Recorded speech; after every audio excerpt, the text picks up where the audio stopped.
Let's start. So, hi everyone again. This is Joanna Nassar. I'm the Prevention Academy coordinator.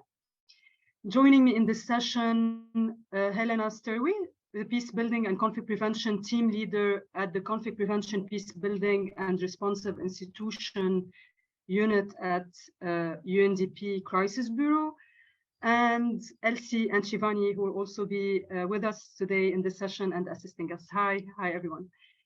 As you know by now, this is a co-created session. So it had started actually since the moment you register to this event. So we will start by watching a short video on the Prevention Academy that will be followed by a game, and then wrap it up with your thoughts and questions. So let's start first with the video. Over to you, Elsie.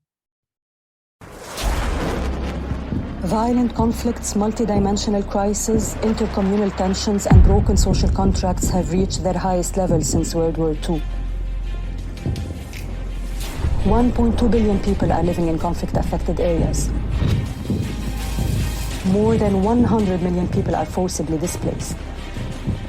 Human development and human insecurity are regressing faster than ever. Reversing this trend will mean re-evaluating how development efforts must be intricately linked to conflict prevention and sustaining peace.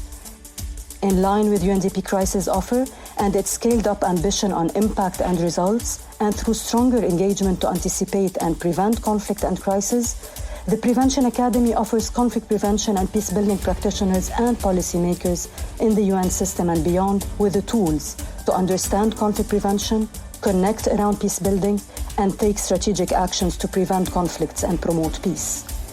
Through a paced, curated learning environment, the Academy covers different subjects and modules, including conflict sensitivity, mediation, dialogue and consensus building, social cohesion and community engagement, with a particular focus on the role of youth and women as peace builders. Its innovative social learning design targets the root causes and drivers of conflict, deepens and scales up the expertise needed to help countries ensure a peaceful and prosperous future.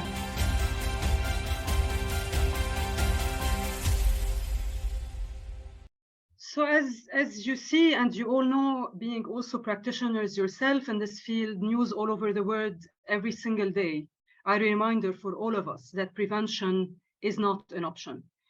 It means that we urgently need a holistic and continued collaboration for conflict prevention. This is why we have this UNDP Prevention Academy.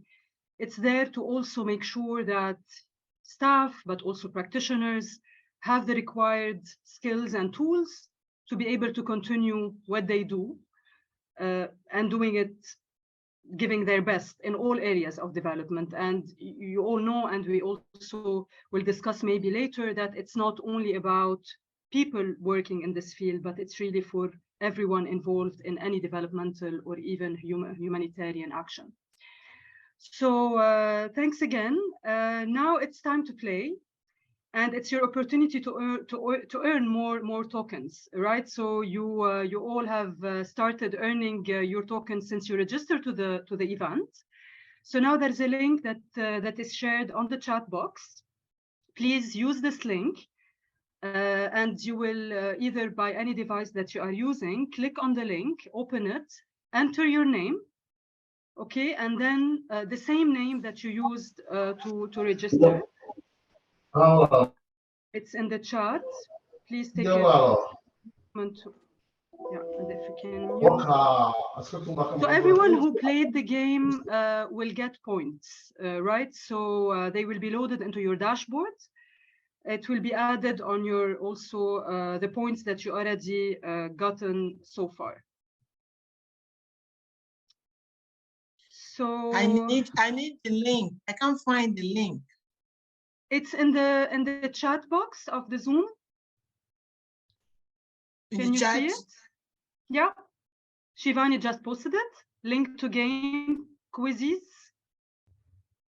So you join in, you enter the code. If it is requested, you might be able to join in automatically.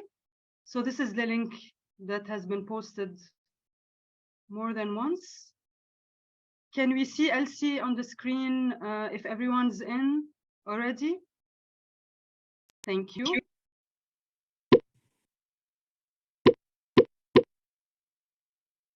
So great, we can see people joining. We have 100 out of 137. Great, so we still have a few more people who are joining.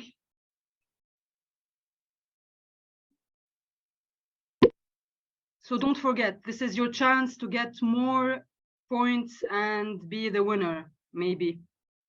We will know about this at the end of this event today. Okay, so maybe let's start with the first question, please. Elsie, thank you for starting it.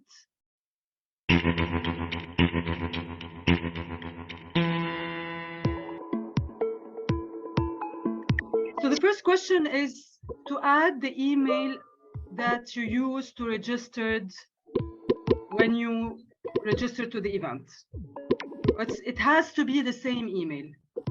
And please, you make sure you're playing from your device, not using the comment box on chat on Zoom, but from your own devices, please. Okay, we see 90 people so far, 94 out of 109, great. 100 almost.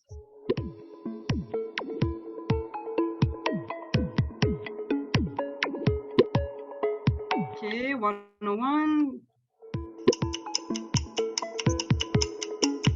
We can also see that time is ticking, still 10 seconds, 8, 5 seconds to go before we move to question 2. Time's up. Get ready for the next question.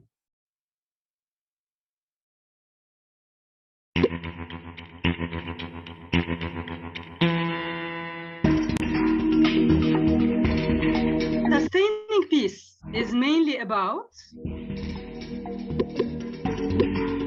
investing in peace building only after the conflict ends.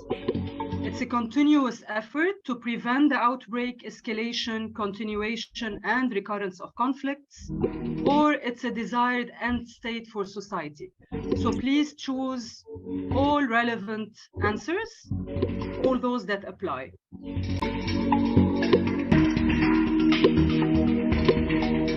And remember that earning tokens and being the winner is also about the speed. So you have to get it right, but also do it fast.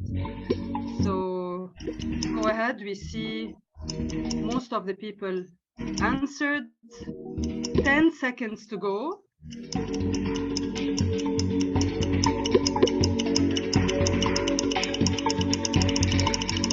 3 seconds, 1, 0, time's up. Voila, so we have it now. More than 101 actually participants did get the answer right. The answer right. So 9. Okay, we see it now. Thank you, Elsie. Helena, over to you. Thank you, Joanna, and I'm happy to see so much interest in this session. It's a pleasure to be with you all. It's also encouraging to see that the result is so positive. You have really, most of you, and like really the great majority chose the right option. So this is a continuous effort to prevent the outbreak, escalation, continuation, and recurring of conflicts. And maybe we can dive a little bit deeper into sustaining peace briefly. I think as many of us will recall, this whole paradigm was more or less created around 2016, when we had these twin resolutions on sustaining peace that were adopted simultaneously by the General Assembly and the Security Council. And at the time, it was really a groundbreaking achievement, I would argue, for sustaining peace and also for prevention. And it really showed that the UN member states wanted to strengthen the UN's and the whole, I think, global community's capacity to prevent conflict. And what was really important in this step at the time was that it placed a strong focus on addressing really the root causes that led to conflicts over time. And I think this had a lot to do to the global discussions and the conflicts across the world at the time. I remember myself, for instance, in the period leading up to that, working in the Democratic Republic of the Congo, where together with the national actors, we worked really to try and address and support breaking these cycles of recurring conflict, which is really challenging in many parts of the world, and addressing the root causes, which is something the sustaining peace paradigm invites us to do, supports that. And maybe also briefly to say that, of course, conflict prevention and peace building, peacekeeping is all part of the sustaining peace idea. It's all under the same umbrella, and really supports, once again, to stress it, this idea of breaking recurring cycles of conflict, which is so important. Maybe with that, we can already go to the next question to make good use of the time. Thanks a lot, Helena. So next question.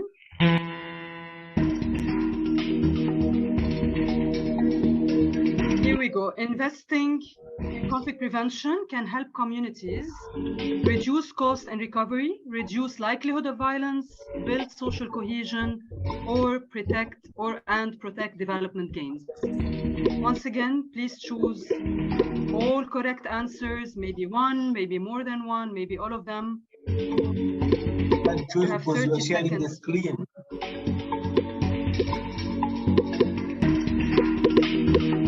Again, we still have one question.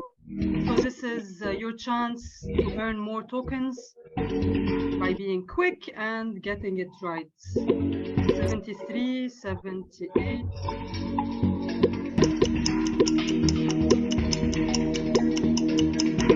10 seconds to go.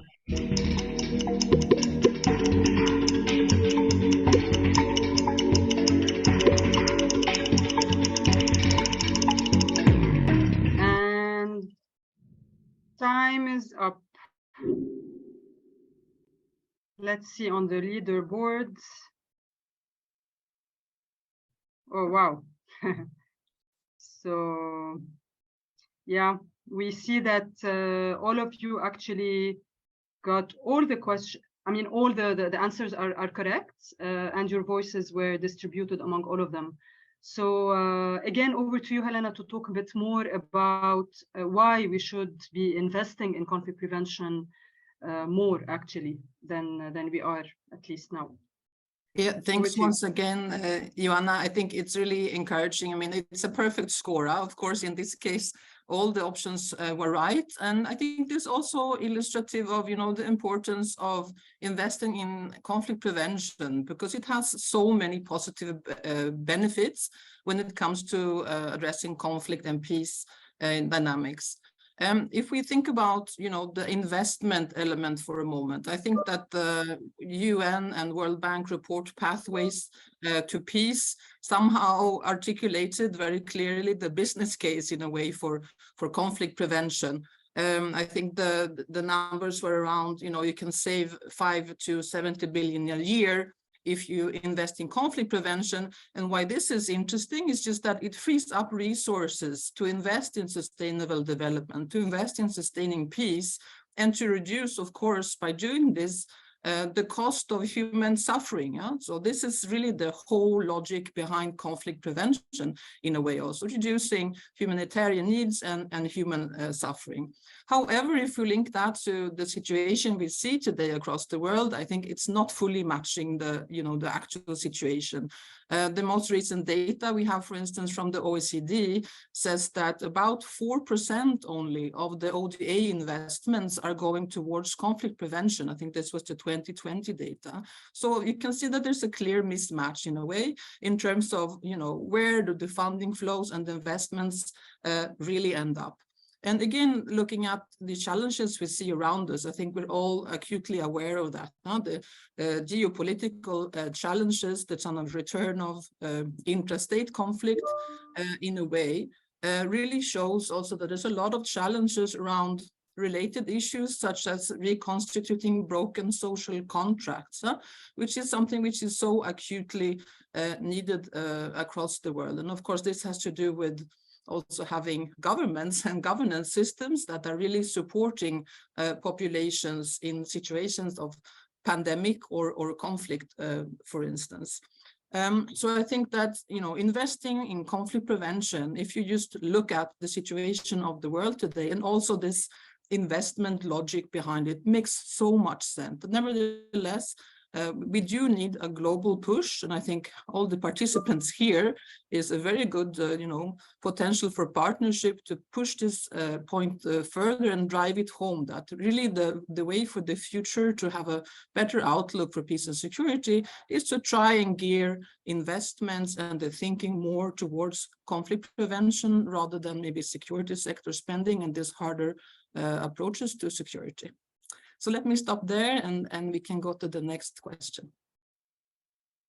Great, thanks a lot, Helena. So the third and or the fourth and last question. Key ingredients of conflict sensitivity are understanding the context, understanding the interactions between our work and the context, and fill in the blank upon this understanding.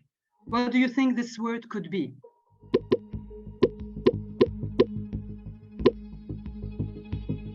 So you have 30 seconds to go. I can see the participation going up, 32, 5 out of 119 in the room. We always talk about conflict sensitivity and how we should all be conflict sensitive in our work. So what would be the third step, I would say, based on the two others? Time is up. Great, let's see what are some of the answers. Indeed, so it was acting upon this understanding. So understanding the context, understanding how my work interacts with this context, and doing some action. So 27 got it right, but it's, I mean, now we'll see with Helena. It's a bit tricky. So it's a good, I think, way for us to now discuss it more. So we have acting, building, acting upon, again, building. Okay, you have good answers, reflecting, action as well, performing, which is similar to taking action. So over to you, Helena. What do you think about the answers and conflict sensitivity in general? Yeah, thank you. I think we can, if we look at these answers, we see that many of them, even if the word acting precisely was not chosen, they go in the right direction. It's really about building, as some of you said, building on this awareness and really reflecting it in actions, in ways of engagement. So this is the point that we wanted really to get to here. Of course, we had to choose one word for this format, but I mean, the main point I see is really well understood among all the participants, which is really important. Yeah, as Joanna mentioned, I think I hinted to at least, conflict sensitivity is not just for peace or peace building preventive actors, right? This is something that we really need to apply across the full nexus. I don't think maybe colleagues in the other session is also discussing this. Conflict sensitivity is so important also for humanitarian actors, for development actors, and of course for the peace community. I think if we think about the triple nexus, so the humanitarian, development, and peace nexus, to some extent, the peace dimension in that nexus has sometimes been a little bit marginalized. So I think it's also very important to be aware about, that the peace and conflict sensitivity dimensions is really a starting point in a way for both, reducing humanitarian needs and having a positive outlook for sustainable development engagement. So really something I think that warrants our joint attention. Sometimes we pick about 5 steps in conflict sensitivity that I might bring up here. So the first step is to understand the peace and conflict context. Then we have to analyze how activities interact with peace and conflict. We have to adapt activities and manage risks. And we have to leverage opportunities for building and sustaining peace. And finally, of course, monitor and evaluate this. And let me maybe briefly reflect on the managing risk aspect, again, just to link it to the current situation we see across the world. I think that there's, over the last couple of years, there's really been more attention and more awareness on the role of compound risk. So this interrelated risk, which is really influencing everything that is happening in the world. If taking the situation in Ukraine as an example, most of us are sensitive to the fact that this conflict has now led to something like 74 countries. I think this is an assessment, but just to give one number, who are now vulnerable to spiking food, energy, and fertilizer costs, to take some examples. So it really shows how, conflicts interrelate, and the dynamics around this creates negative dynamics all across the world. And conflict sensitivity is one entry point for understanding how these things interrelate. Perhaps with those points, there's a lot to be said about these areas, but let's be swift for the purpose of our exercise. I'll end on that note for this session. Great, thanks a lot, Helena. So now we will see who are the winners, the top 3, at least for this part. Oh, great. So we can see Liliane, Gregory, and Isabella, 100%. Actually, even more, many people got percent, but again, it was the speed that played a role in the scoring. Thanks a lot, everyone. That was great, and thank you for your active engagement.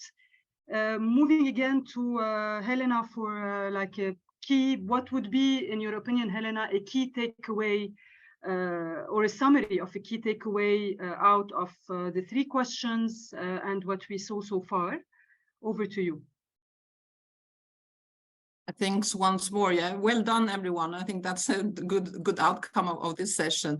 There's many takeaways. Just to pick some, I think that, again, I'm always considering how we link this to the current challenges of our time. So I think that the uncertainty of our environment, unsettled lives, the democratic and development backslides that we are seeing is maybe also the notion of challenge multilateralism is also rendering our world unpredictable. And we can really see from this that no one is immune to crisis and conflict. So it's so important to have these strong, really aware partnerships and actors like yourself who take an active interest in conflict prevention, and that together can create more of a joint narrative on the importance of human security, on these approaches that try to prevent conflict rather than maybe addressing the outcomes or the negative effects of them.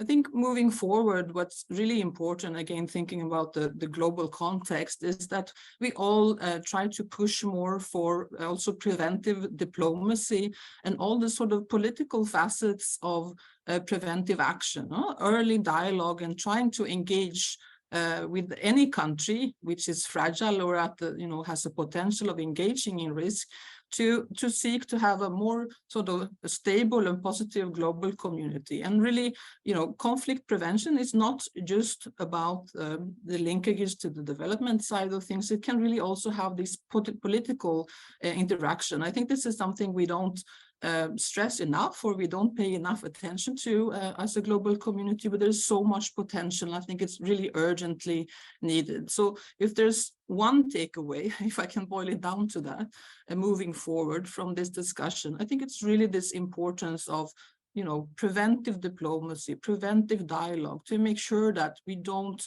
go into all of these challenges that we've briefly touched upon. So that's something of a recommendation that we can address to ourselves going forward.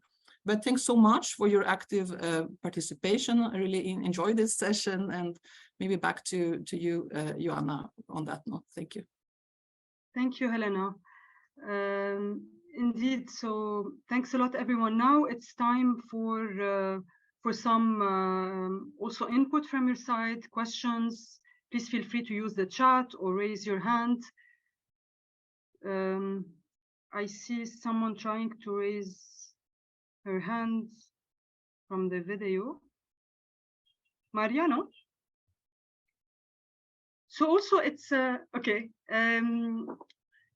Also, I invite Marla, if she is with us in the room, Marla from Mexico Country Office. We started, hi Marla.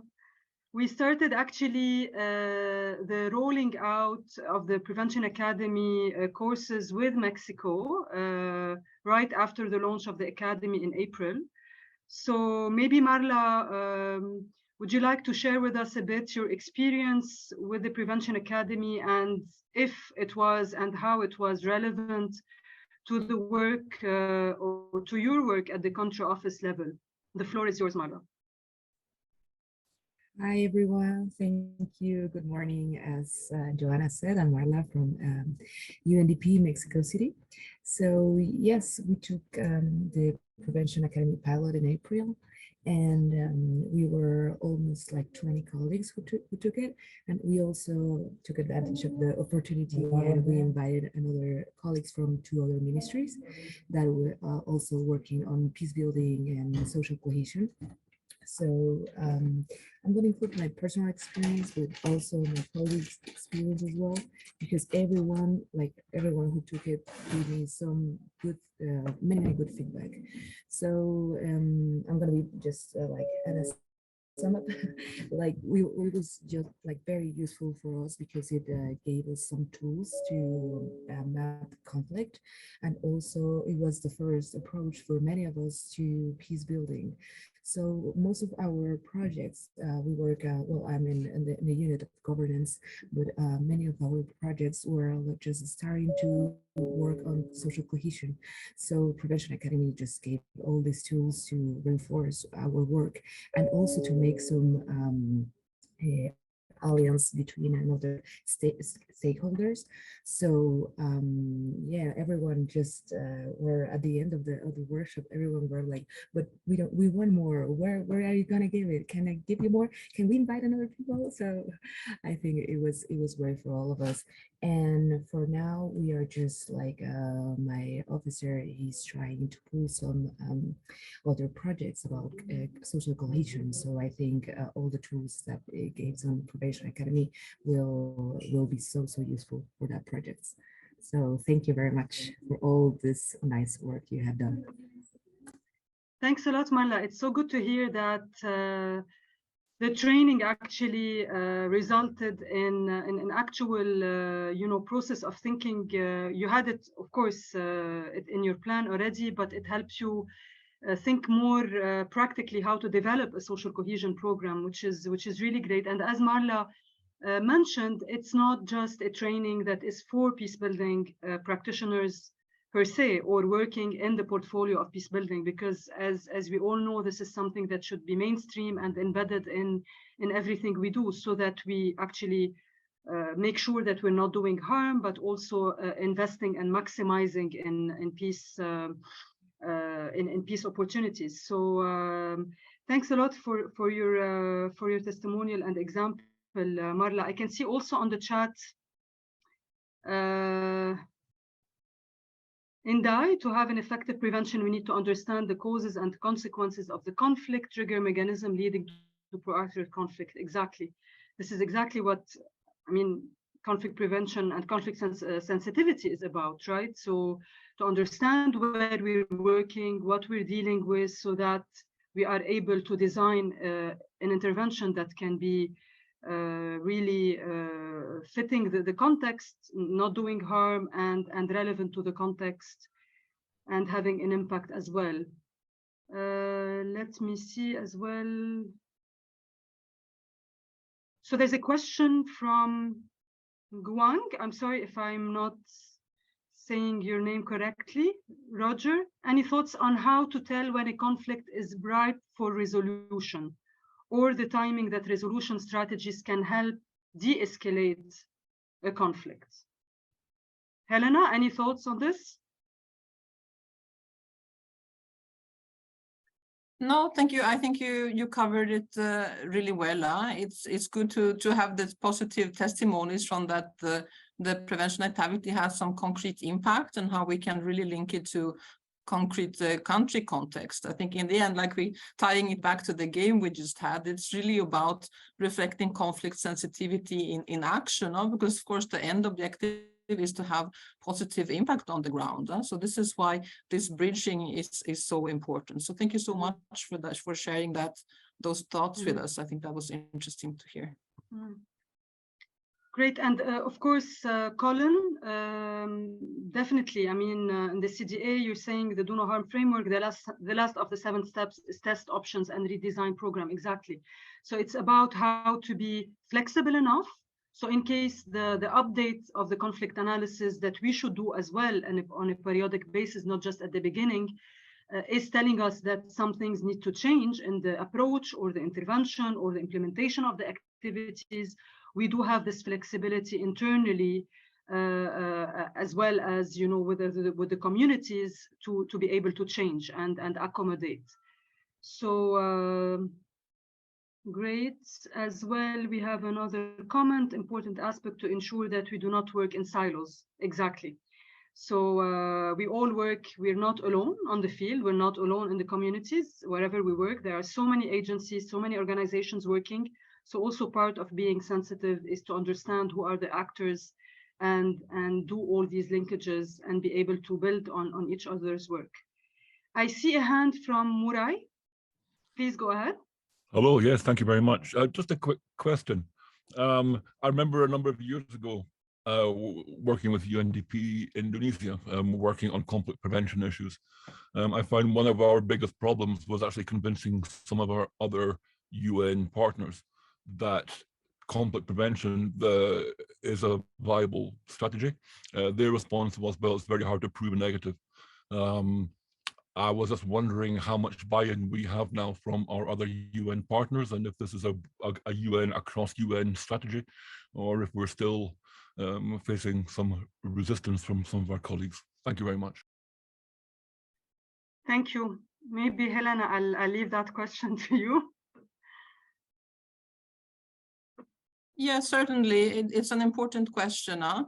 Yeah, it is, of course, a cross-UN priority. You know, the Secretary General has asked that all facets of the UN's engagement place conflict prevention at the heart of our action. And we really make sure that conflict prevention permeates everything that we do. That's not to say that we don't need to, you know, to do more as always, and to really work together with all agencies and partners and the Secretariat to build a joint momentum for conflict prevention.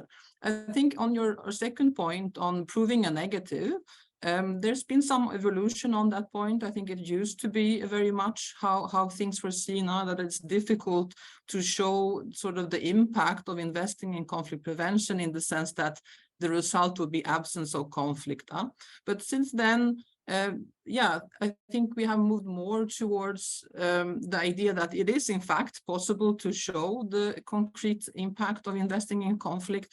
It's just a matter of rethinking slightly how we do that. So I think there's more of a push now towards narrative ways of capturing this kind of impact, on looking at testimonies from, for instance, beneficiaries, partner countries, or other actors who benefit from partnerships for conflict prevention, for instance. So there's been some positive evolution on that. And it's certainly something that UNDP and many other UN actors are also actively working on to reflect more in our engagement manners, but very relevant points. Mm-hmm. Great, thanks a lot, Helena. I can also see on the chat, one can detect the patterns of conflict, understanding the signs from resistance from the people, poverty, political, economic issues, movement of non-state actors, etc. Exactly. Dialogue with all parties is one key in prevention. Exactly. I mean, and I'm sure you have been there when we do a conflict analysis, especially when we look at different factors, we see all these interconnectedness with topics, with each other, all the factors, but also we see these patterns and some entry points that we could use to be able to start the process or design an intervention and start working. Sincerity and trust of the people is top of my list. Ownership, inclusion are critical, exactly, definitely. At the end, this is done, we're supporting communities, we're supporting national, local actors. So at the end, it's their process. And especially in this field, maybe we always see it. Sometimes people, they have their own methods of resolving conflicts that are, you know, using traditional way between, you know, familial way, tribal way. So it's not always, you know, a one recipe that fits for all. We should also accommodate with what we have on the ground and what people have as practices that might be as useful as any other, you know, practice that we are used to. Emphasize the importance of continuing to do prevention even in times of open conflict to avoid new conflicts. Exactly, because this is a continuous, unfortunately, it's not, this is the thing, it's not that we have a start and end time, right? I mean, we have been seeing it a lot. Even now, COVID had impact on peace and conflict. Now, unfortunately, as well, cholera outbreak in many countries, and what impact that has on people's life, on tensions, on stress, etc. Mahamani, I'm sorry if this is, yeah, go ahead. Ah, okay, it's just a like. Okay, thank you. Preventing conflict while conflict is ongoing is also vital, definitely.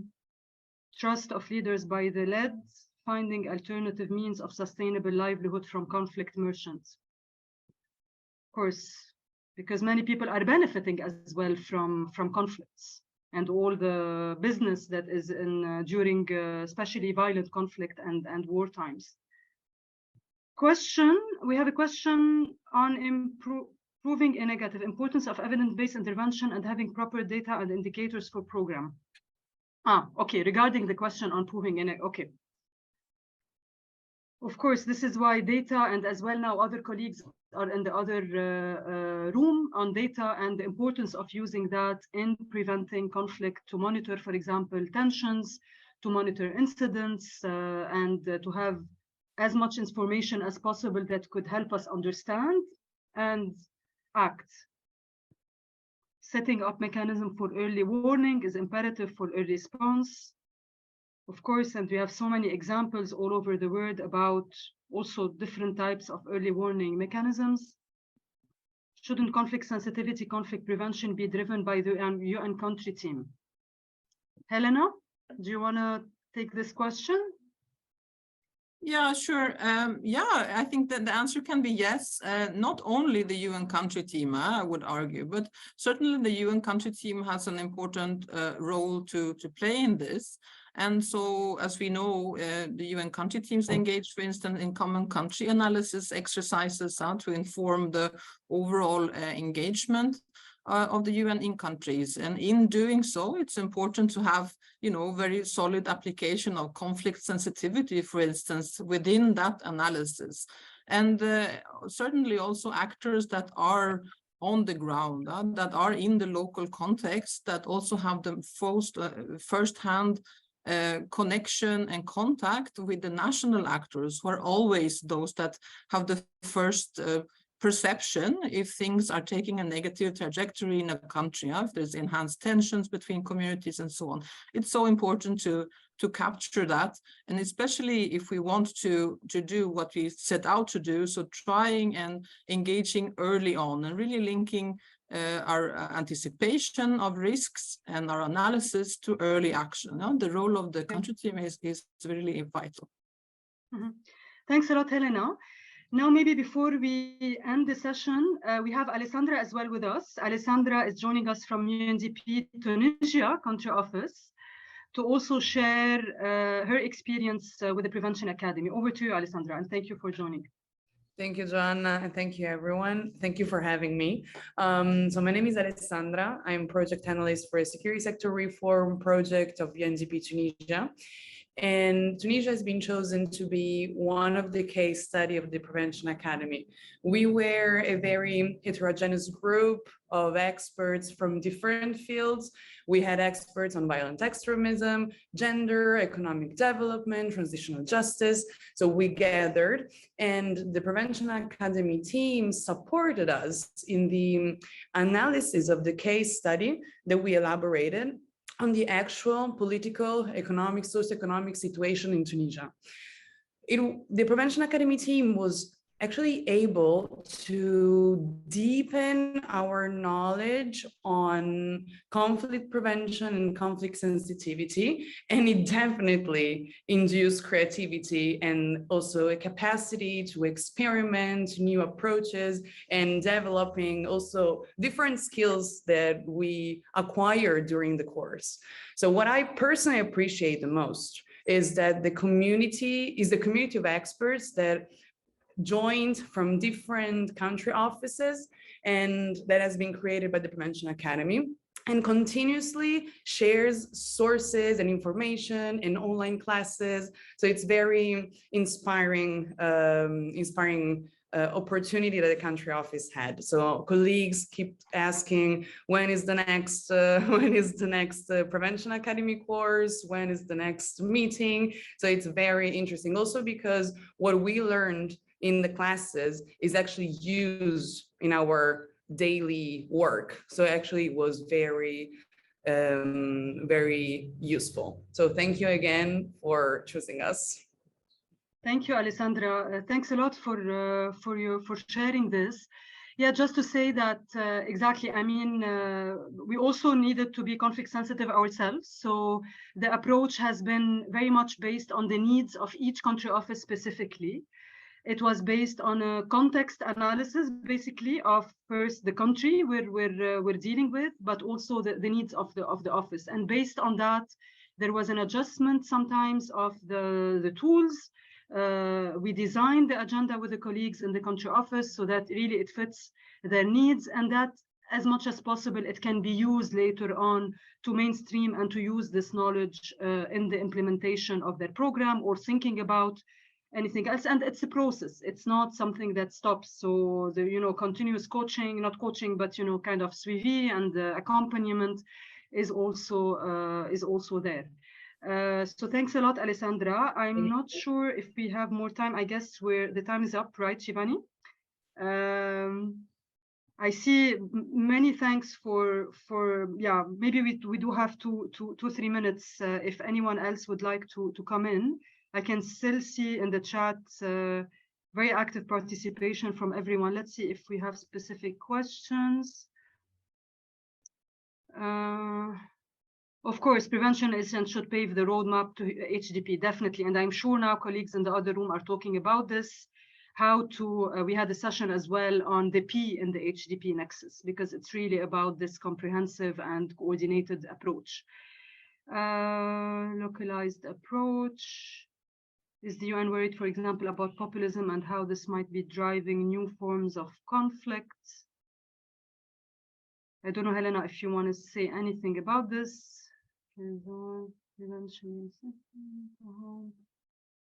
Yeah, you're referring to this point on how conflict-sensitive approach is different from peace building, I think, huh? This question. I think, I mean, they're interconnected, right? So any peace building intervention should be conflict sensitive.